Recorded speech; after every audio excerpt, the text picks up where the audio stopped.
Very good morning, everybody. In today's lesson, what we are going to discuss is that the answer, copying the answer onto the answer sheet. As you finish the 30 minutes of listening test, you have extra 10 minutes time to transfer the answer onto an answer sheet. So when you transfer the answer, you have to keep certain things in your mind, which is very, very significant. These are the technical things that you need to follow, okay? So let's come here. I just wanted to show you in the digital board.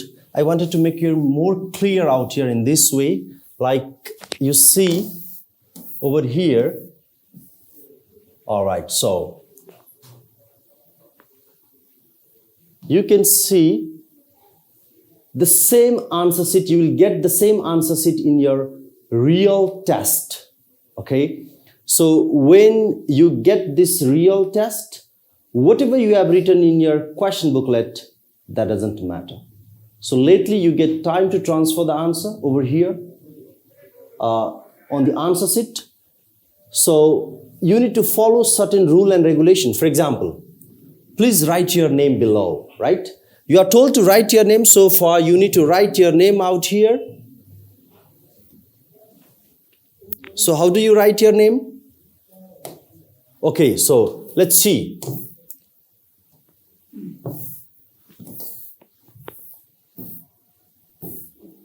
Okay, right? All right. So please write your name below. For example, your name is Nikhil Shrestha. Please write your name below. Your name is Nikhil Shrestha. You will write over here.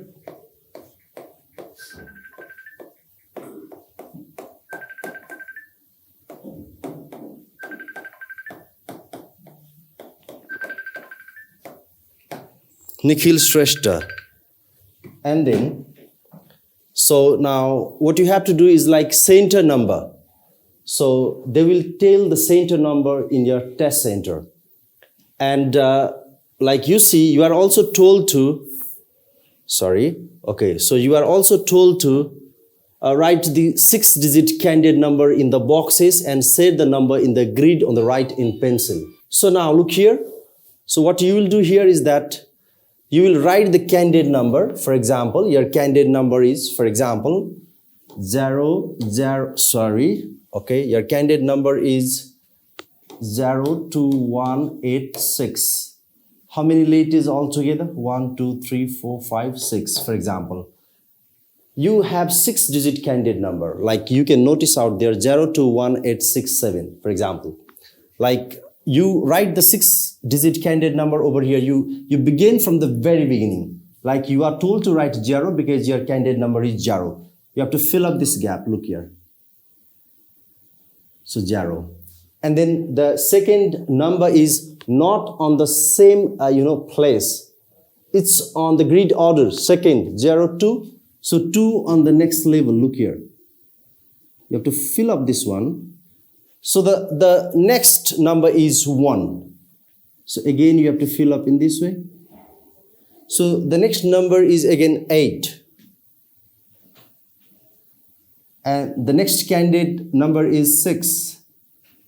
And the next number is 7. So very properly, we fill up the form, okay? So we did not tick it out. Rather, we fill up it in a very proper way. That's what you do in the real test. So now you have done this task, 6-digit candidate number. You accomplish it. Now, after that, what do you do over here is that you are told to write the test date. As you book the test date, you are given the test date, month, year, and even time. But you need not to mention the time out here. So for example, your last 2 digit of the year, for example, right now it's 2024. But you are supposed to write only 2 digits, 24. That means 2 over here and then 4 over here, right? 24. Last 2 digit of the year, 24, right? and months. Suppose you have given the test on December. What do? You will fill up this 12 one because it falls on the December.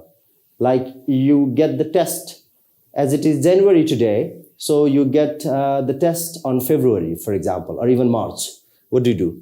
Suppose you get the test, you register the test on March, you will fill up this one, okay? And your test day, so your test day, suppose you see starting from 1 to 31, as you have 31 days maximum in a month. Suppose your day is 29, you fill up 29 over here. So let's see this one.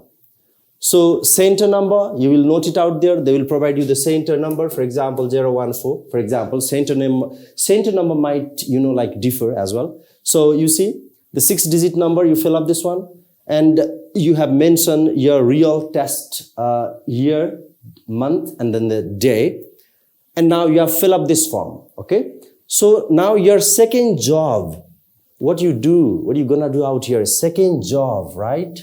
So your second job is like, you will write the answer here. For example, you have written the answer. For example, question number 1.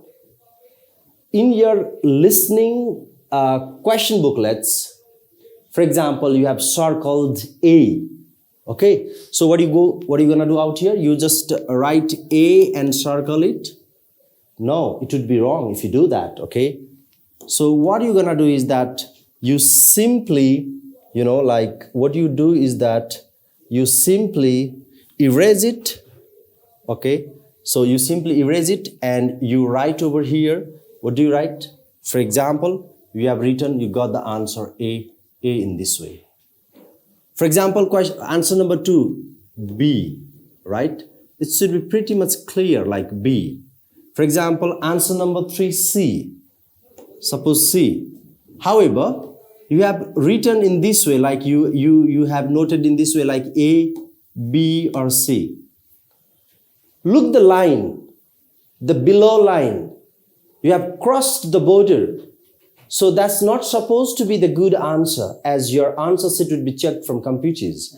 So you need to write very clearly. So, and then, for example, question number 4, you got the answers like Prescott, right? You got the answer Prescott. So how do you write it? You use capital P, RESCOTT.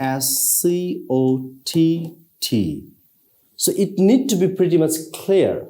But it's always the good idea to write the answer in capital letter because it could be, easily visible and it could be easily understood, okay? So for example, you have written Prescott. Suppose you have written Prescott in this way so far. Suppose Prescott, PRESCOTT,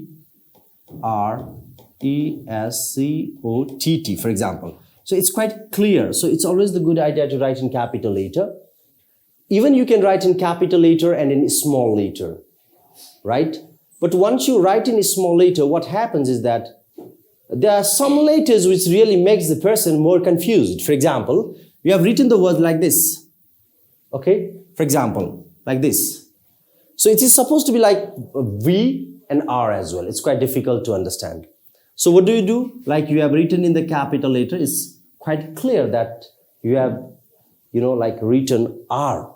Okay, it's R. The R is quite visible, right? So you want to write in small letters. So you need to be pretty much clear with yourself that the words that you are writing, for example, you are writing, let's say, the name of the place. So the first letter must be capital. So in case of the name of the, let's say, the person's name, okay, it should be, the first letter must be capital.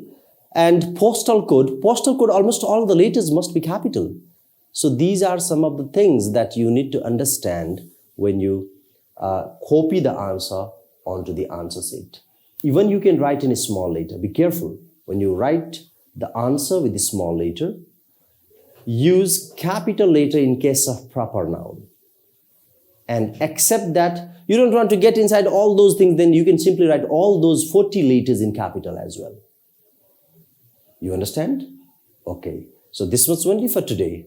Thank you very much.